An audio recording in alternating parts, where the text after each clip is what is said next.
Bismillahirrahmanirrahim.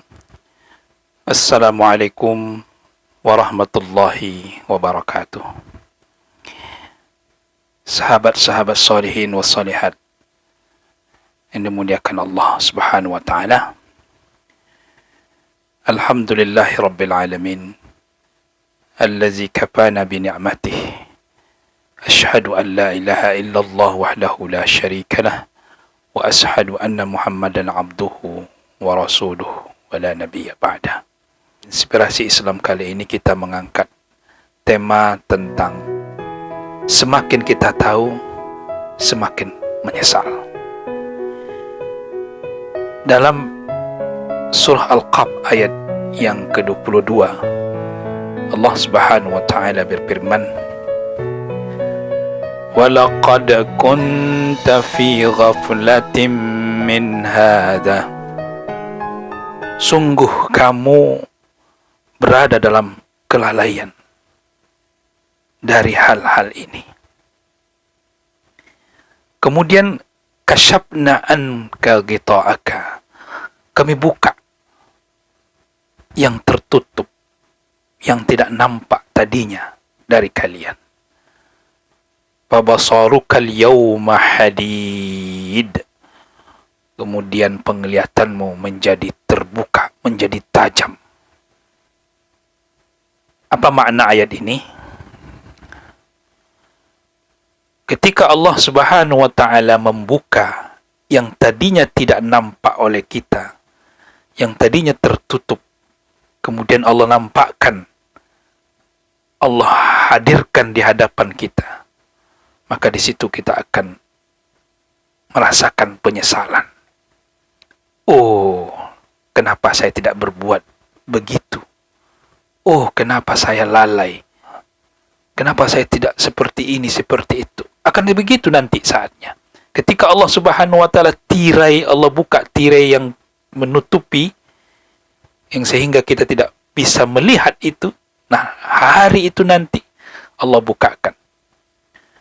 Maka ada yang mengatakan hari itu dimaksud dengan hari kiamat, dan ada juga yang mengatakan hari di mana saat kematian menjemput. Dan Allah Subhanahu wa taala perlihatkan di hadapan kita, di mata kita, hadirkan di situ amalan-amalan yang menyebabkan orang tersebut mendapatkan balasan yang terbaik, mendapatkan rahmat Allah, ridha Allah, dan bahkan mendapatkan surga yang senantiasa kita harapkan dan dambakan itu. Si fulan melakukan ini amalannya. Si fulan melakukan ini amalannya. Semakin berat kita melaksanakan satu amalan, semakin tinggi derajat, semakin besar pahala yang akan kita dapati.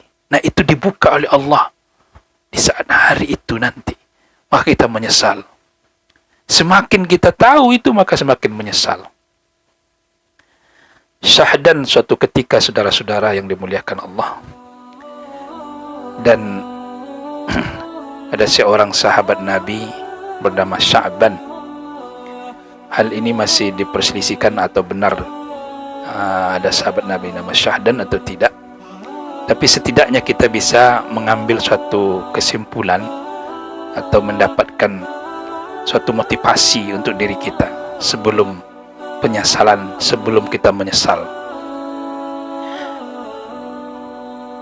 Sya'ban ini tinggal jauh dari masjid Nabi. Ada sekitar 3 jam perjalanan menuju ke masjid Nabi.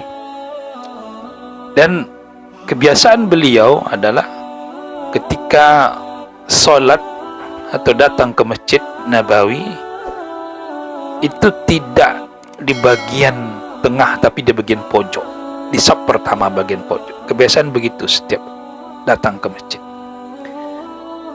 Salat berjemaah dengan perjalanan yang ditempuh sebanyak atau menghabiskan waktu 3 jam gitu. Itu perjalanan yang jauh sebenarnya, 3 jam. Maka kebiasaan seperti itu terus terulang setiap datang ke masjid, kemudian mengambil tempat di posisi bagian depan di pojok, dan itu terus dilakukan. Ya, satu ketika Rasulullah sallallahu alaihi wasallam tidak melihat Sa'ban.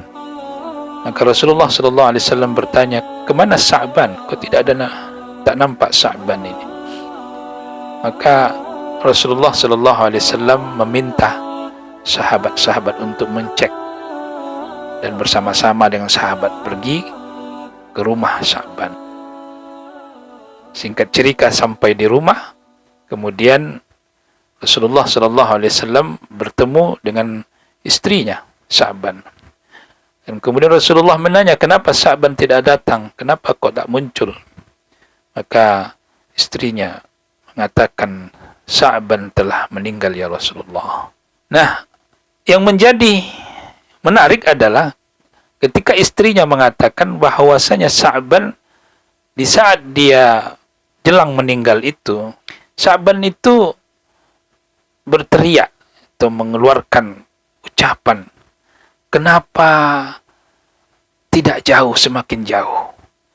Kenapa tidak yang baru saja?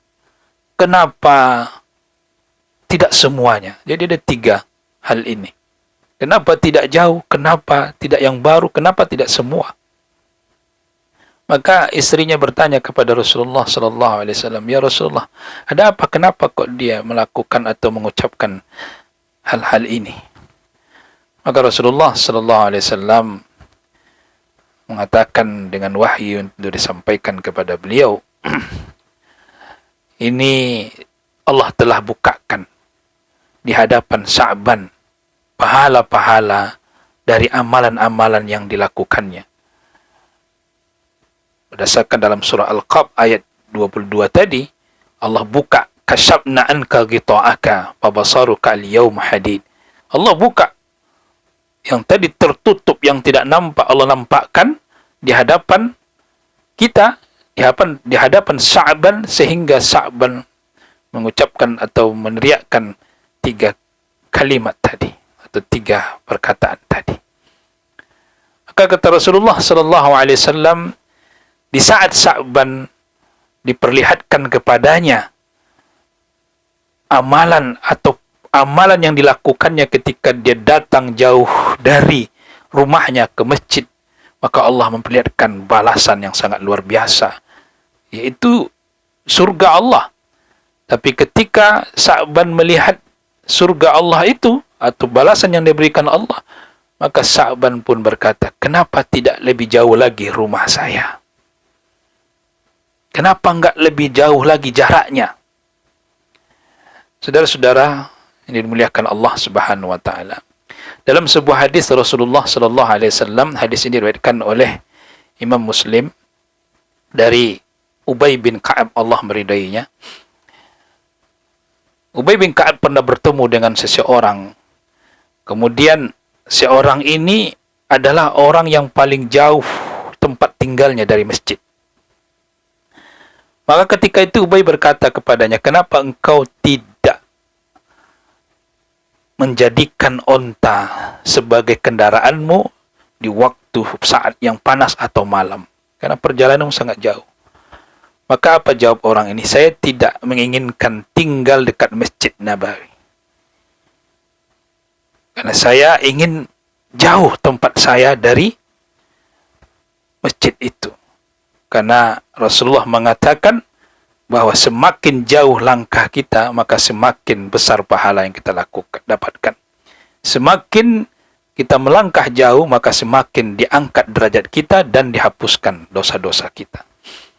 Kemudian hal itu disampaikan kepada Rasulullah SAW, maka Rasulullah mengatakan, "Jama'allahu laka," Allah kumpulkan itu semua untukmu. Saudara-saudara, sahabat solehin dan solehat yang dimuliakan Allah Subhanahu wa taala, begitulah Allah Subhanahu wa taala memberikan balasan penghargaan kepada orang yang dengan niat yang ikhlas, dengan raghbah, keinginan yang kuat untuk mendapatkan ridha Allah Subhanahu wa taala, maka dia rela untuk jauh tinggal dari masjid dengan melangkah kaki menuju ke masjid. Karena kata Rasulullah sallallahu alaihi wasallam, sebaik langkah kaki itu yang semakin jauh tentunya. Inilah yang Ditegaskan Allah dalam surah Yasin, "Inna nahnu nuhyil mauta wa naktubu ma qaddamu wa atharahum." Perhatikan, ma qaddamu wa atharahum. Kami tulis, kami catat, kami evaluasi, kami buat, kata Allah Subhanahu wa taala, apa yang telah mereka perbuat dari amalan-amalan itu dan dari atharahum. Athar artinya bekas-bekas kaki mereka. Makanya ketika Bani Salamah yang tinggal di Madinah pengen rumahnya dekat masjid Rasulullah sallallahu alaihi wasallam. Tapi kata Rasulullah sallallahu alaihi wasallam, perhatikan, diyarukum atharukum, diyarukum atharukum. Rumahmu, semakin jauh rumahmu, maka semakin banyak langkahmu ke masjid. Jadi beruntunglah orang-orang yang memiliki rumah jauh dari masjid dan ada keinginan datang ke masjid, maka semakin besar pahala, semakin besar kenikmatan dan rahmat Allah yang akan didapatinya dengan melangkah ke masjid. Itulah yang dilakukan oleh Sa'ban. Yang kedua, Sa'ban tadi mengatakan, kenapa tidak yang baru? Kenapa tidak yang baru? Ketika Sa'ban dengan kebiasaan dia memakai pakaian dua, yang di dalam yang baru, yang di luar ada yang agak yang usang. Nah, untuk suatu persiapan karena perjalanan ya dari rumah ke masjid tadi lumayan jauh. Maka suatu ketika Sa'ban melihat ada orang yang kedinginan, tidak memiliki pakaian. Maka Sa'ban pun memberikan pakaian luarnya kepada orang ini. Dan orang ini berterima kasih dan kemudian merasakan kehangatan. Dan itu diberikan penghargaan oleh Allah dengan balasan juga yang baik, yang terbaik juga. Tapi Sa'ban merasakan apa yang dilakukannya belum baik. Kenapa saya tidak memberikan yang terbaik, yaitu baju yang baru saja kepada dia? Nah, kemudian yang ketiga, Sa'ban berteriak atau mengucapkan perkataan, kenapa tidak semuanya? Di saat Sa'ban melangkah ke masjid atau menuju ke masjid, dia bertemu dengan seseorang di depan masjid. Ada orang yang sedang kelaparan, ada orang yang sedang membutuhkan makanan, dan ia membawa bekal ke masjid. Disitulah Sa'ban memberikan sebagian untuk dia, sebagian untuk orang ini. Jadi diparuh makanan itu. Dan Allah Subhanahu wa taala memberikan balasan kepada Sa'ban dengan pahala, dengan balasan yang baik. Tapi ketika itu dinampakkan kepada Sa'ban, balasan itu, penghargaan Allah itu kepada perbuatan Sa'ban yang membantu orang yang sedang kelaparan, memberikan sebagian makanan, maka Sa'ban ketika itu berteriak, kenapa tidak semuanya? Kenapa tak saya kasih semuanya? Inilah orang yang peduli kepada saudaranya, yu'thiruna, mereka mengutamakan kepada saudaranya lebih daripada dirinya, walau kana bihim khasasa, meskipun mereka itu lebih membutuhkan. Tapi karena dia melihat saudaranya lebih membutuhkan, dia kasihkannya. Itu yang terbayang, itu yang tertanam di benak Sa'ban waktu itu. Kenapa tidak saya kasih semuanya? Saudara-saudara, sahabat solihin dan solihat yang dimuliakan Allah, Sa'ban tidak menyesali pemberian Allah, tapi Sa'ban merasakan amalnya belum yang terbaik. Pun tadi balasan-balasan sudah banyak diberikan Allah kepada Sa'ban, cuma Sa'ban merasakan belum yang terbaik. Saudara, semoga dari inspirasi ini memberikan kita motivasi, insyaallah beramallah dan usahakan amalan itu terbaik, dan Allah akan memberikan balasan yang terbaik juga setiap amal yang kita lakukan. Dan jangan pernah berputus asa atas rahmat Allah Subhanahu wa taala. Semoga bermanfaat. Fa'tabiru ulul albab la'allakum tuflihun. Subhanakallahumma bihamdika asyhadu an la ilaha illa anta astaghfiruka wa atubu ilaik. Wassalamualaikum warahmatullahi wabarakatuh.